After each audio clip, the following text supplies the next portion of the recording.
नमस्कार दोस्तों, मैं डॉक्टर राजकुमार मध्य प्रदेश से आपका बहुत बहुत स्वागत करता हूं।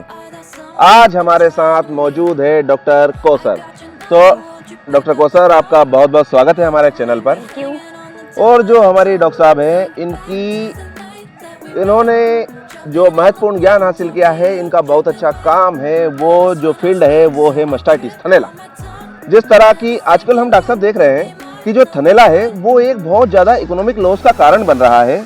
तो क्या क्या ऐसे कारण हो सकते हैं जिनको पशुपालकों को ध्यान रखना चाहिए ताकि जो थनैला है वो ना फैले?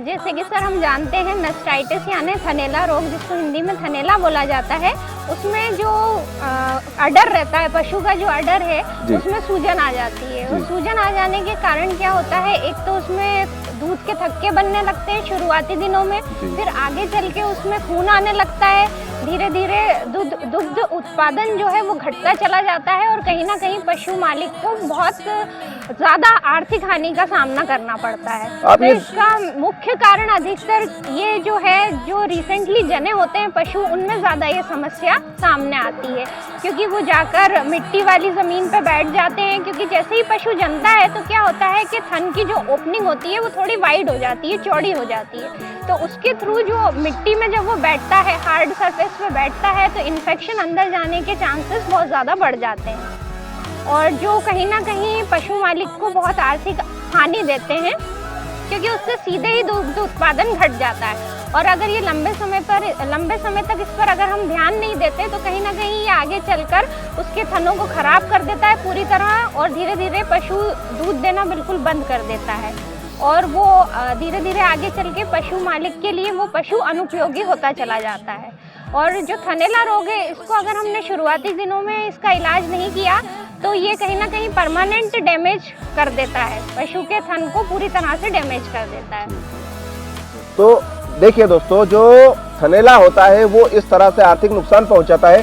कोई दूसरी बीमारी अगर आई है तो जो पशु है या तो वो बचेगा या नहीं बचेगा, लेकिन थनैला एक ऐसी चीज है जिसमें पशु जाता भी नहीं है, वो हमेशा खाता रहता है और वो जो पशु है उसकी जो कीमत है वो लगभग शून्य हो जाती है। क्यों? क्योंकि पशु की कीमत उसके थनों के कारण है, उसके दूध के कारण है। अगर उसके थन ही खराब हो गए और दूध उत्पादन शून्य हो गया तो निश्चित तौर पर जो उसकी कीमत है उसमें बहुत ज़्यादा नुकसान होगा और फील्ड में बहुत नुकसान होगा। अच्छा डॉक्टर साहब, एक बात बताइए कि क्या ऐसा होता है कि जो जनते समय जो नीचे गंदगी रहती है, अगर वहाँ पे कोई साफ सफाई का ध्यान नहीं रखा जाएगा तो थनैला का जो उद्भव है उसकी संभावनाएं बढ़ेंगी? हाँ बिल्कुल सर, जैसा कि आप बता रहे हैं कि अगर वो गंदी ज़मीन पे बैठता है, साफ सफाई नहीं है, तो थनैला रोग जो है उसके होने की आशंका बहुत ज़्यादा बढ़ जाती है। इसलिए हम लोगों को पशु के जन्ने के बाद, और पशु जना नहीं है तब भी, पशु जहाँ बैठता है, रहता है, उसके रख रखाव में और जहाँ उसको रखा गया है उस ज़मीन की साफ़ सफाई का विशेष रूप से ध्यान रखना चाहिए। वहाँ पर गोबर का जमाव नहीं होना चाहिए, उस गोमूत्र का या भैंस के मूत्र का जमाव नहीं होने देना चाहिए, उसको साफ एवं सूखा रखना चाहिए, सूखा रखने का प्रयास करना चाहिए।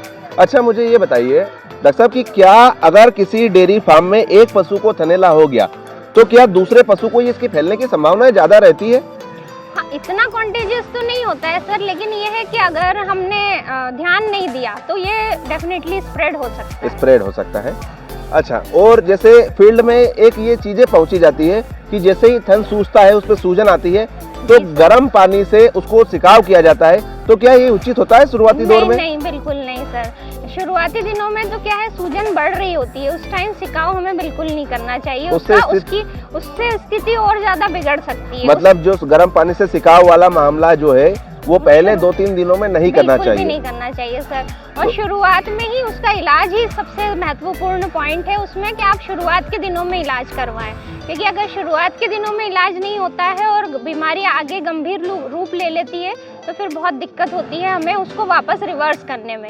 क्योंकि थन एक ऐसा पार्ट होता है गाय की बॉडी का या पशु की बॉडी का, जिसमें जितना डैमेज हो गया है उसको हम वापस रिवर्स करना थोड़ा बहुत ज़्यादा मुश्किल हो जाता है बाकी ऑर्गन के कंपेयर में। कई मामलों में तो ये देखा जाता है जैसे अगर फाइबर बन गया है तो फिर उसका कोई ट्रीटमेंट ही नहीं होता है। जी सर बिल्कुल, फाइब्रोसिस अगर हो गई है तो हम उसे रिवर्स नहीं कर सकते। तो देखिए इनने अपने महत्वपूर्ण ज्ञान का प्रदर्शन यहाँ किया है, हमें बहुत सारी जानकारियाँ दी है। तो निश्चित तौर पर पशुपालक को साफ सफाई का विशेष ध्यान देना चाहिए और जो गर्म पानी से सिकाव वाला मामला है ये शुरुआती 3 दिनों में नहीं करना चाहिए, इससे स्थिति और बिगड़ती है। और इस तरह डॉक्टर साहब से हम और जो मास्टाइटिस के बारे में जो गहराई से चर्चाएं होंगी वो करते रहेंगे और आपको इस तरह की जानकारियां प्रोवाइड कर दी जाएंगी। आप चैनल को सब्सक्राइब करें।